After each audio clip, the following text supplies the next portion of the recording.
Good morning. Obviously, we had another crazy day with regard to thunderstorms. From the Front Range, the storms look, well, just pretty.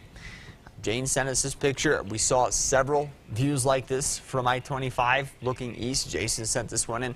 And yeah, they look great from the backside when the sun's lighting them up. But when you're underneath them, they look scary. And that's what one of them looked like from McClave as the storm was coming by the area, producing hail to baseball size. So it's a matter of perception, I suppose. And quite frankly, there were other areas where we didn't have much trouble at all yesterday. How about this shot from the Westcliff area? It's a beautiful sunset. No sign of any thunderstorms, but we do think we'll have more of them again later on today. Right now, partly cloudy conditions, some patchy low clouds around Colorado Springs. That's the view from Abba Eye Care. It is 55 degrees. We have a very light southeasterly breeze this morning. Skycast shows that the morning showers may continue for a little while out here across the plains, but those aren't storms that we're terribly concerned with. They're just bringing some beneficial rainfall. As we move into the afternoon, though, we do expect another round of stronger storms to begin developing near the higher terrain and tracking east. Highs today in the 70s and 80s at lower elevations, but just barely in the 80s, so it's going to be a relatively cool day.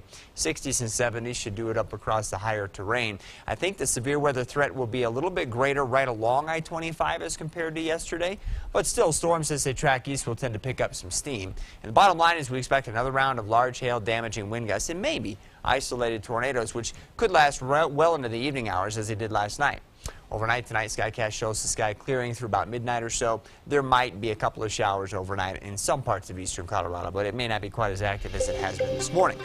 But speaking of active, we're going to go that route through the rest of the weekend. Slow-moving storms capable of heavy rain, perhaps at times some severe weather. Obviously, any heavy rain threat is going to be a concern for us with the burn scars in the area, so we'll be tracking that through the weekend. And we'll stay relatively cool with highs floating right around 70 in Colorado Springs. We should then warm up next week, dry things out. We'll be in the 80s by Tuesday and Wednesday, and probably have to wait until next Thursday before the next chance for rain shows up. Pueblo will have you in the 70s all weekend. Storm coverage is at about 20%, so we're not going to wash out your weekend entirely, but there will be some cells out there, and on occasion they may chase you indoors.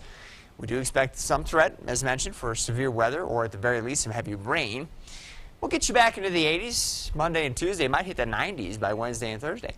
In Fremont County, looking like 70s are going to be the way to go for you through the weekend as well. We'll figure out about a 30% coverage of thunderstorms each of the next 3 days.